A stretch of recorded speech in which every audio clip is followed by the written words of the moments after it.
Okay, I'm going to show you how to use the oscilloscope and waveform generator, and I'm going to use the test circuit that we have where we have 4 1K resistors in series, okay? And I'm going to apply a sinusoidal voltage across them, and we're going to see how we can measure that. Okay, so now let's look at the oscilloscope, and it has two functions. One is as an oscilloscope where it paints or draws a voltage waveform on here, and these are the controls for it. This instrument also has another function, and that's a waveform generator. So we can create waveforms to stimulate our circuit, and we use this button, and we use this output. This creates the waveform output, and we'll use these controls. So let's go ahead and do that. So if we're going to use this output, we need to use a BNC cable to connect to it. Okay, so the center of this contains a wire, and that's a signal, and the outside is the ground. Okay, and this is one of these things that we have to twist in place, and it snaps in place. And then on the other side, we are going to use this splitter where it takes the BNC in on this side and splits it out to the ground and to the positive or the signal on the banana plugs. So now we can tell which one is the ground, but because there is a tab here, and it's even written ground GND on here. It's a little hard to read it, but the tab is sticking out. So this is the ground, and that is connected electrically to the barrel. Okay, the center wire is connected to this, and that's a signal. Okay, so now we're going to plug this over here into our breadboard system. Okay, and then we're going to use these 8-hole sockets, or headers, to bring the signals out to the circuit. So first, let me connect the ground. So this, I'm going to use a purple wire for ground. And see, I see the tab, so it's going to be this header that is the ground for that signal. Okay, and I'm going to put it all the way down here. So now the ground is connected to that circuit. And then I'm going to put the signal on. So signal is here, connected to the associated header. Okay, I could have used any one of those 8 holes or sockets. I'm going to plug it in here. So when I set everything up, there's going to be a sine wave across here. So let's see how we're going to set up the sine wave. So that's connected. So I'm going to go into the waveform generator. Okay. So I push that button, and now I have the controls for what waveform I'm going to get. So hey, it's already set up as sine wave, but let's push the button and see what options we have. So you see how there's a yellow arrow going around clockwise? That's referring to the yellow arrow up here, and so it's indicating the button that you can use to select. So there's all kinds of different waveforms that I can select, but I'm going to select sine, and then I can push this button, and it even says push to select. So I've pushed it, and I've selected it. So I'm not seeing anything yet because I don't have the oscilloscope probe connected, but I'm going to set it up first. So now let's say I want a frequency of 2 kilohertz. This default value is 1 kilohertz. So, you know, this is how we can select different parameters for that button, but it's already set at frequency. So now I'm going to change it, and I put it up to 2 kilohertz. Okay, that's good. And look, here's the amplitude. So the amplitude says 500 millivolts peak to peak. So it's the top of the waveform to the bottom of the waveform. The difference is 500 millivolts. Let's say I want 1 volt peak to peak. So then let's select it. So I've selected it, and I can control it with this button that has the yellow arrow. And I'm going to go up, up, up, up until I get 1 volt peak to peak. So right, almost there. Okay, 1 volt peak to peak, hooray. This button is an offset, so basically if you have a sine wave, you can take it off of being around 0 and lift it up or lift it down. But we can take a look at that later. Right now it's centered at 0 because the offset is 0. So that's fine. So now the waveform generator is set. So what should be happening right now is we should be having a 2 kilohertz sine wave across these resistors with an amplitude of 1 volt peak to peak. Okay? So now let's see if we can see it with the oscilloscope.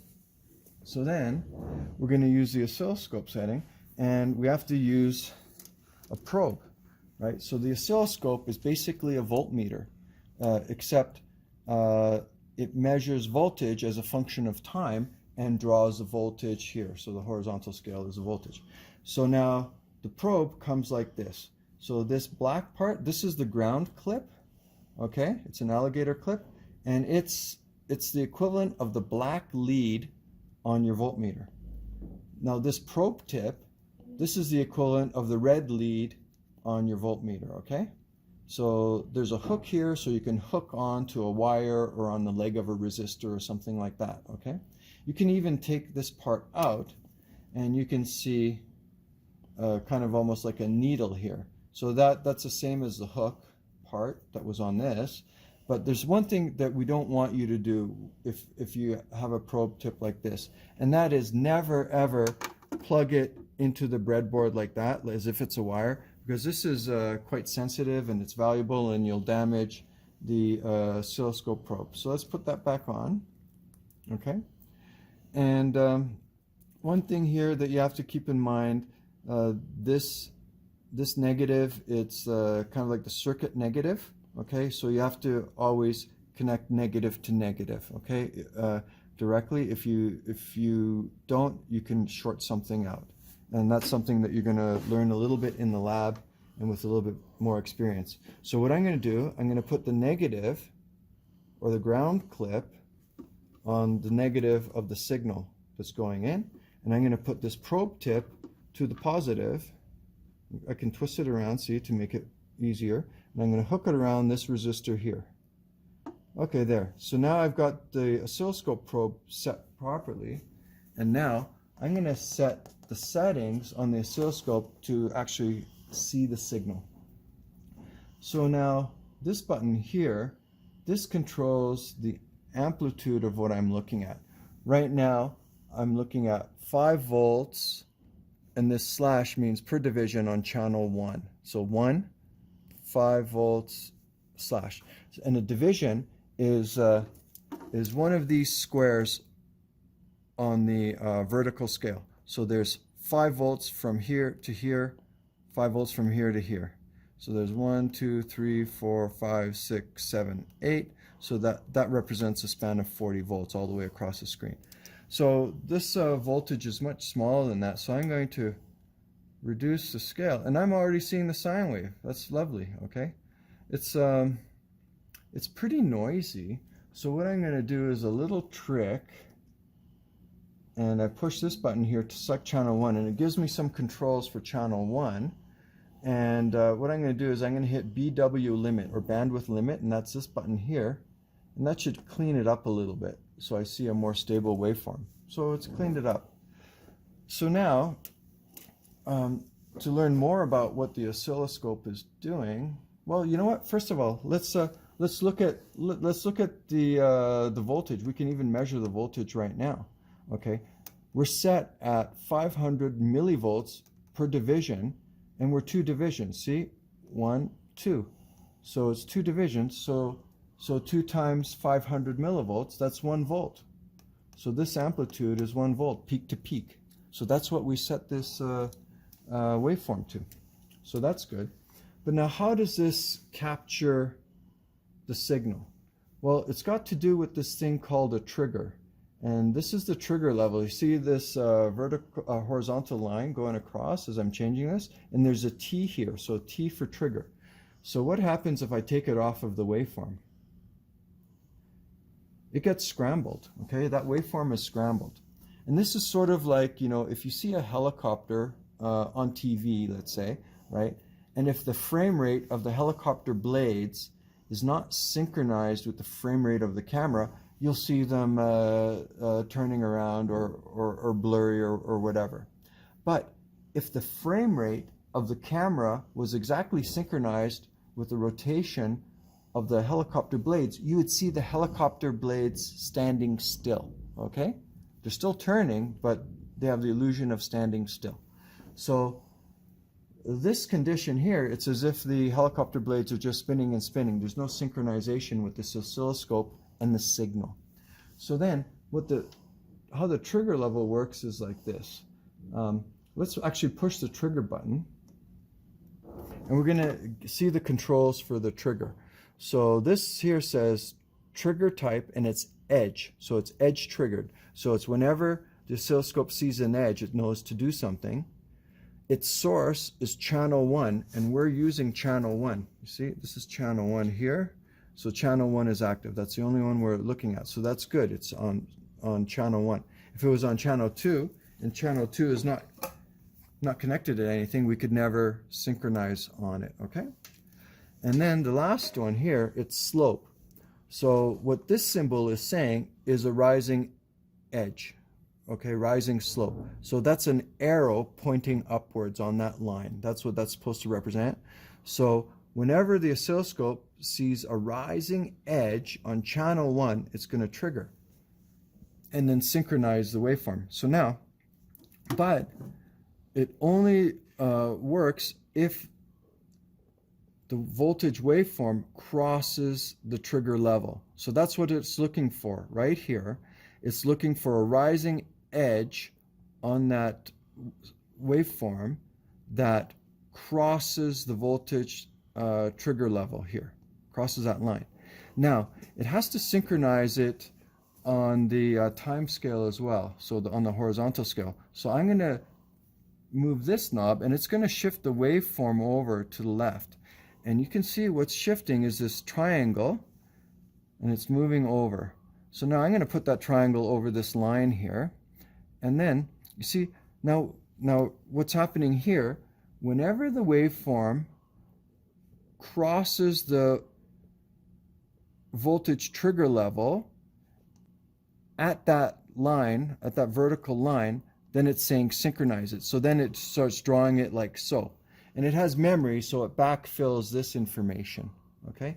So that's why when I move the trigger level down, the waveform is shifting that way, because it's seeing a rising edge on the waveform at a lower and lower position, synchronized, or coordinated with this vertical line here, okay? So that's what's happening. So I'm just going to center that back again over here, just because I like that. So that's the idea of the trigger, okay? So you can see why the waveform is shifting. It's always synchronized with this vertical line whenever the waveform passes the trigger level, okay? So now there's another interesting thing, and that's this thing called coupling, okay? So this is how this oscilloscope probe is coupled to the signal, okay, and how it affects the signal. DC coupling shows us the waveform as it is, whether it has a DC offset or not. So it could be shifted up or shifted down, and it'll show us that shift as well as the waveform, okay?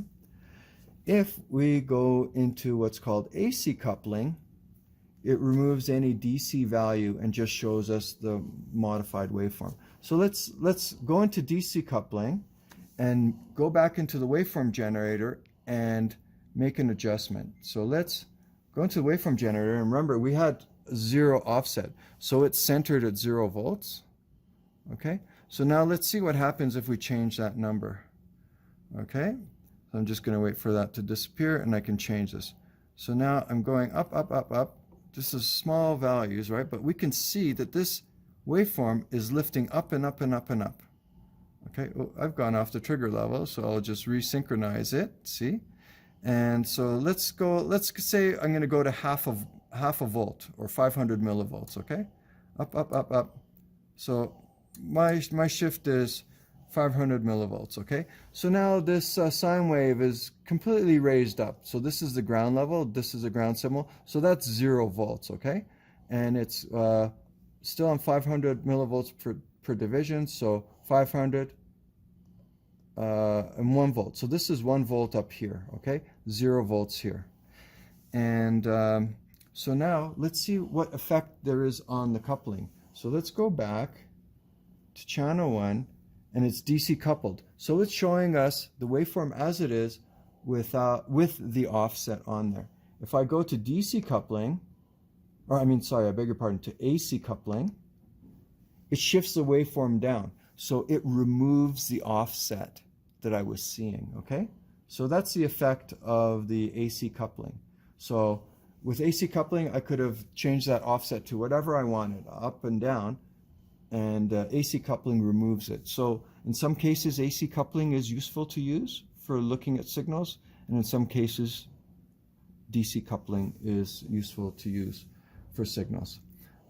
There's one other thing I want to show you, and that's the horizontal scale control. So this is what this does, and it changes the time axis for the signal that we're looking at, okay?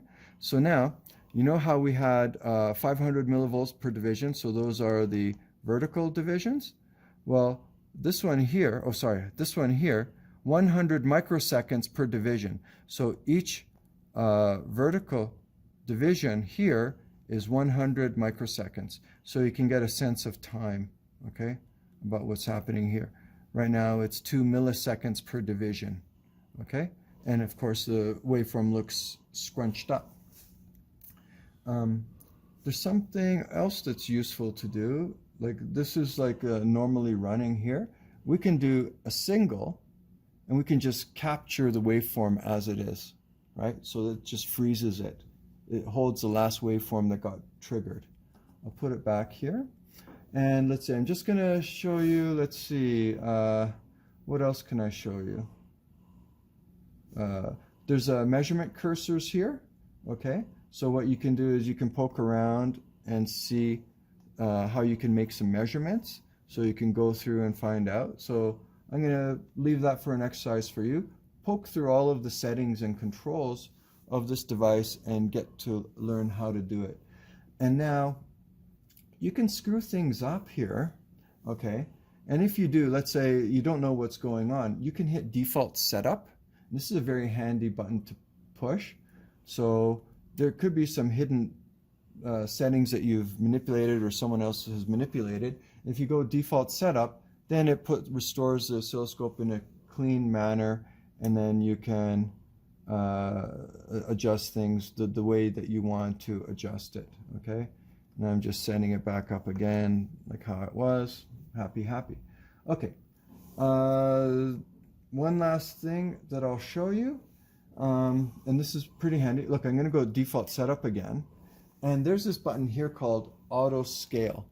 So if you push this button, it lets the oscilloscope try to capture a signal on there, and sometimes it works, sometimes it doesn't, because it doesn't really know what you're trying to do, but it's sometimes a useful thing. So let's hit auto setup and see what it does.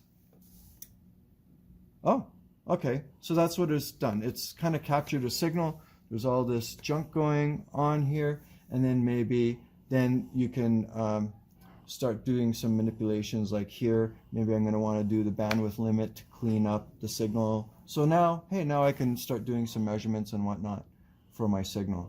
It helps me.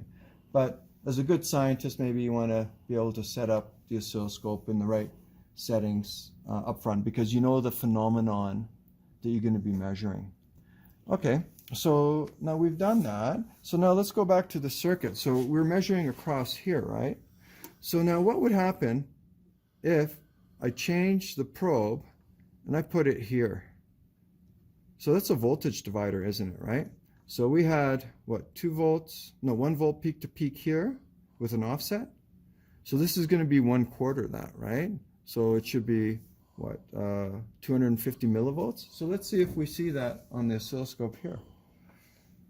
So it's getting all scrambled. So let's change the trigger level to bring it down. Okay.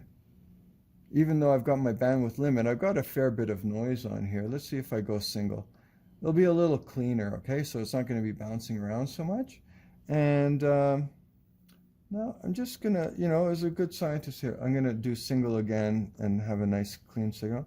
As a good scientist, we want to maximize the scale so we can make a good measurement. And I can move the waveform up and down using this button. Okay, so now we've got a voltage divider that's dividing the signal by 4. The signal was a 1 volt peak to peak. So let's see how many volts peak to peak we have here. So if it's 1/4 of 1 volt, it should be 250 millivolts. So let's look at our vertical scale. It's 50 millivolts per division, so each square is 50 millivolts. So let's start from here. 1 division, 2, 3, 4, 5. So that's 5 times 50 millivolts is 250 millivolts, which is 1/4 of 1 volt. So our observation is confirming what we would expect from our voltage divider. So I'll conclude here, but go through the various aspects of this oscilloscope and waveform generator and become familiar with how to use it, because you will be using it extensively in the lab. Thank you.